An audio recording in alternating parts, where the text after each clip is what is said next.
Bonjour, nous allons regarder aujourd'hui comment il est possible de faire du dessin vectoriel.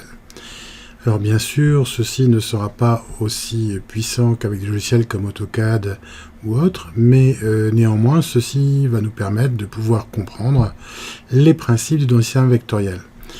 Évidemment, des logiciels plus appropriés comme Illustrator eût été intéressant à traiter, mais l'inconvénient de ce logiciel, c'est qu'il a un coût non négligeable, et que si j'ai besoin uniquement de faire un petit schéma, un petit dessin, ou que j'ai besoin de reprendre un dessin existant déjà fait par quelqu'un d'autre pour le modifier, les techniques que nous allons voir sont largement suffisantes pour cela. Alors, nous allons nous déplacer à la fin de notre diaporama.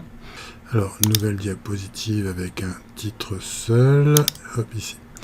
Le titre, je vais l'appeler mon bateau. Et je vais donc pouvoir dessiner mon bateau.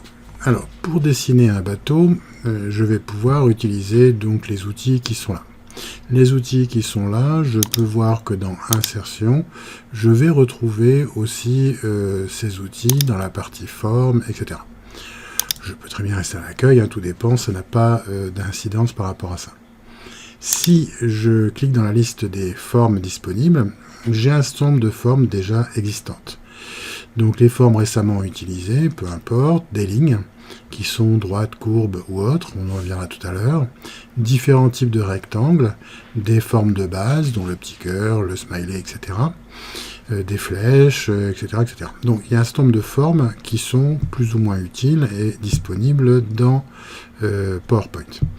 Moi, je vais simplement me dire que je pourrais, comme je vais faire un bateau, utiliser un trapèze inversé, deux triangles, et j'ai donc une coque et deux voiles.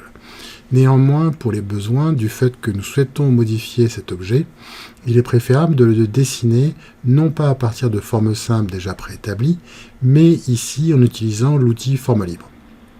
Alors, l'outil Forme libre peut s'utiliser de deux manières.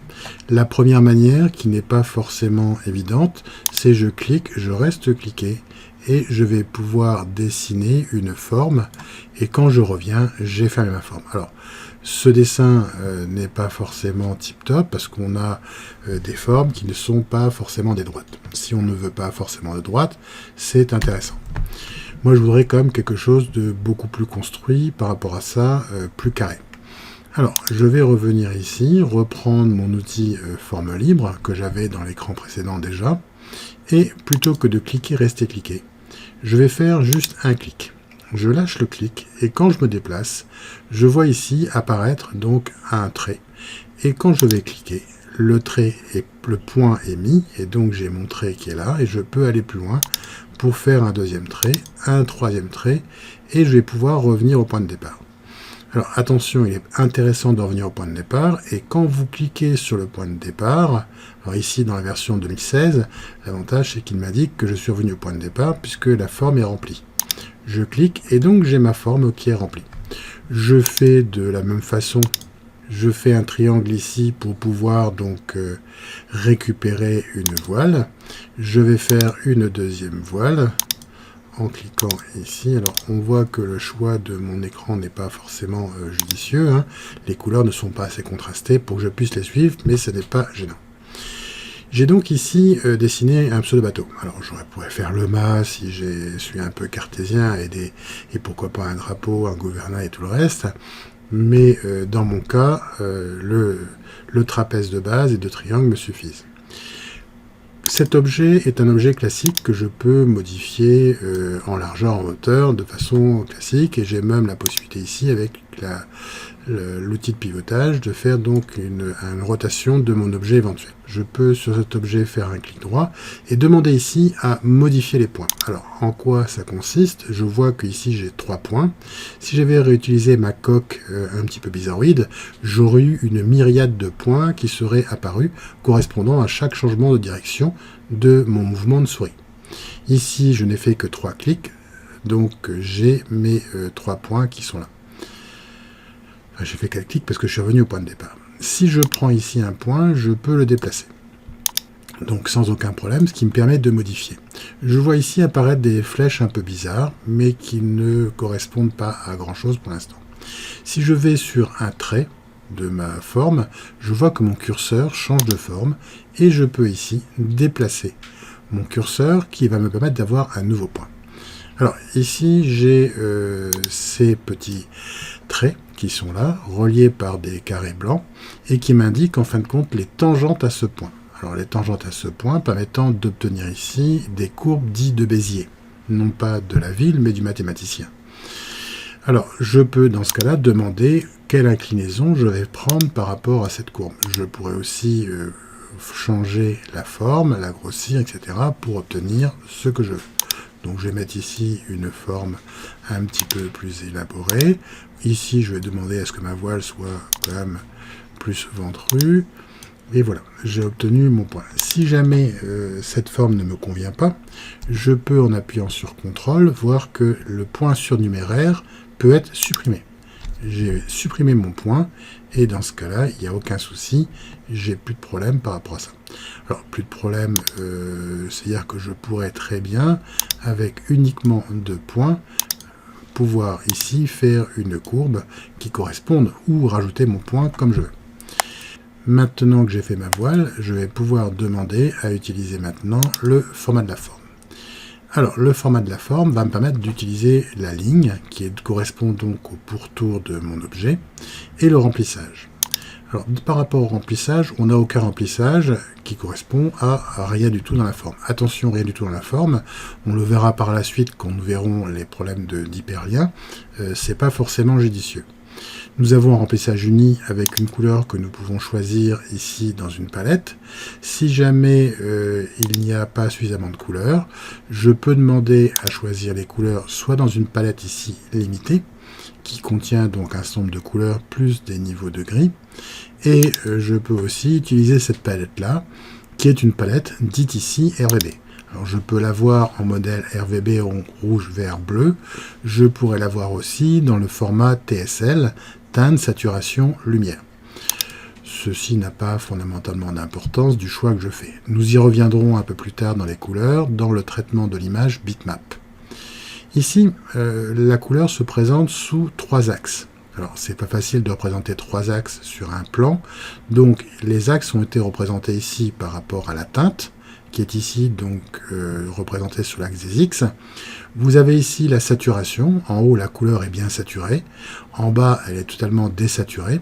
Et quand je vais choisir donc cette couleur dans l'arc-en-ciel des couleurs, en choisissant sa saturation, une fois que j'ai choisi ma couleur, je peux ici choisir sa luminosité.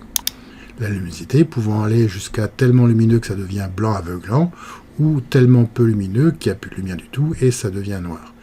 Donc j'ai ici le choix, et quel que soit le modèle que j'ai choisi, donc rouge, vert, bleu ou TLS, j'obtiens ici des paramètres, 3 paramètres par rapport à cette couleur pour l'obtenir. Nous verrons que les graphistes, eux, utilisent pour le print 4 couleurs, le cyan, magenta, jaune, noir, mais nous y reviendrons par la suite. Donc je peux faire un choix ici d'une couleur unie. Je peux aussi utiliser un remplissage dégradé. Alors, les remplissages dégradés sont éventuellement prédéfinis suivant plusieurs formes. Alors, il y a plusieurs formes de dégradés qui existent, qui sont plus ou moins intéressants. Je peux éventuellement changer la couleur de base de mon dégradé et je peux changer chacune des couleurs de mon dégradé. Alors, je vais mettre n'importe quoi comme couleur. En faisant varier des couleurs intermédiaires, on voit bien évidemment que mon dégradé change. Je pourrais dans ce cas-là demander à avoir un arc-en-ciel en mettant les différentes couleurs de mon arc-en-ciel. Si une couleur est en trop, je peux la supprimer, soit en cliquant sur l'icône de suppression, soit en la déplaçant de ma barre. En rajoutant une couleur dans la barre, je peux donc aussi rajouter une nouvelle couleur qui va prendre une couleur intermédiaire par rapport à ce que j'ai, mais rien ne m'empêche de pouvoir changer pour prendre une autre couleur que celle qui était préalablement choisie. Donc j'obtiens ici un dégradé qui est défini par rapport à éventuellement un type linéaire radial. Alors le radial va donc être en fonction d'un cercle, ou rectangulaire, ou fonction d'un tracé que je peux obtenir. Alors, l'orientation permet d'avoir une orientation différente suivant ce que je veux, donc orienté vers le bas, le haut, etc. Et je peux changer aussi la position que je veux obtenir, la lumière, enfin il y a un certain nombre de paramètres qui sont intéressants par rapport à ça. Donc je peux choisir ce paramètre ici pour cette voile.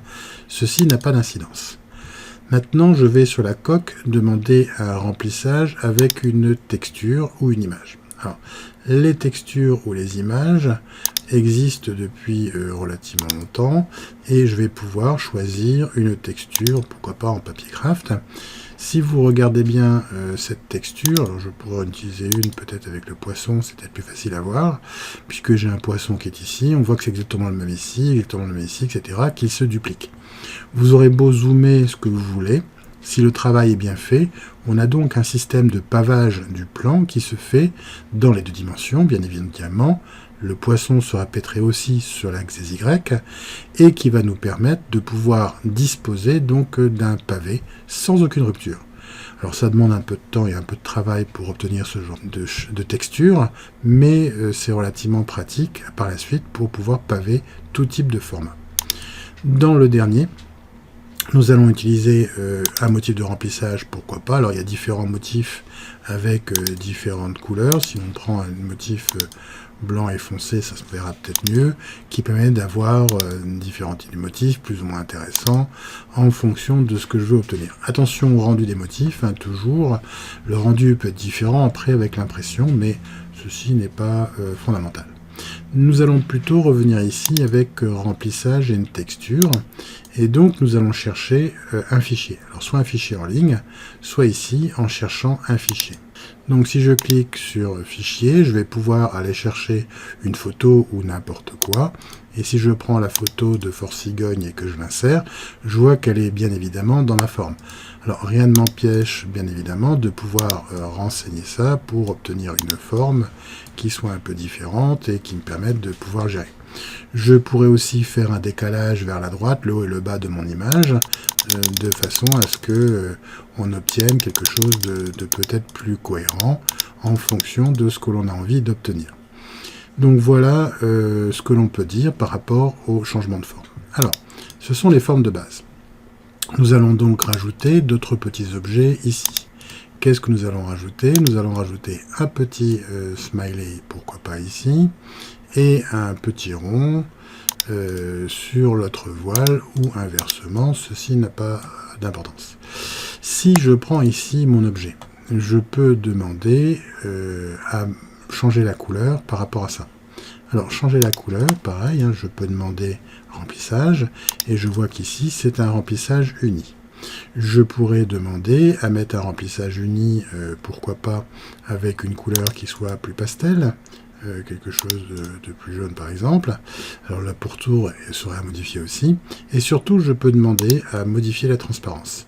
Si vous avez une ancienne version de PowerPoint inférieure à 2003, vous n'avez donc pas la transparence ici qui est possible avec un pourcentage, mais soit une case à cocher qui permet d'avoir translucide avec ou pas un équivalent 50%. Donc l'avantage, c'est que je vois ici, suivant l'opacité que je choisis, soit sur le curseur, quelque chose qui va être plus ou moins opaque ou totalement transparent. Alors, donc voilà ici pour ça.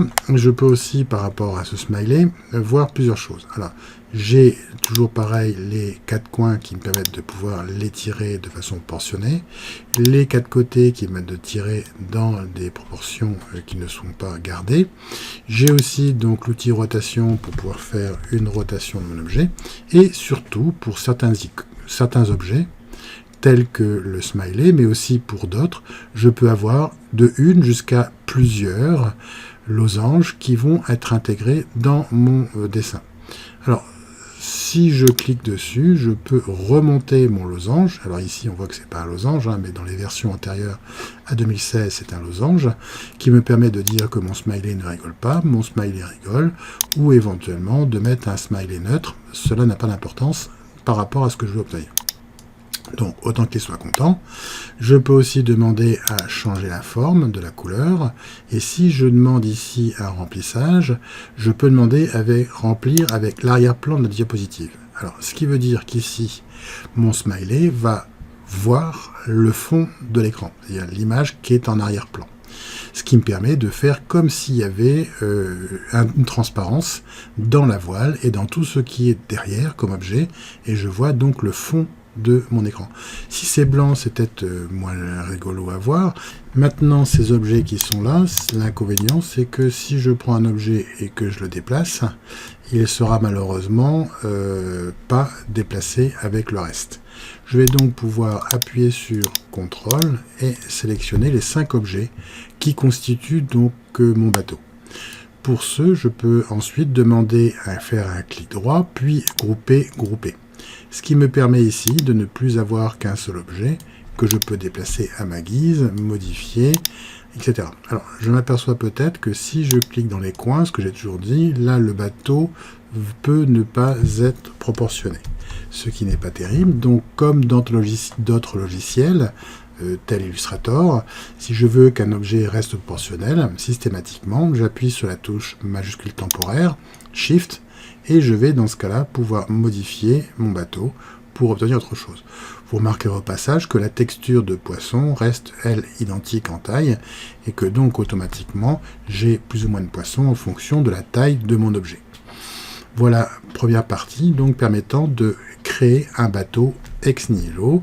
Nous allons voir par la suite qu'il est souvent préférable d'utiliser des objets existants qui vont nous permettre de faire autre chose.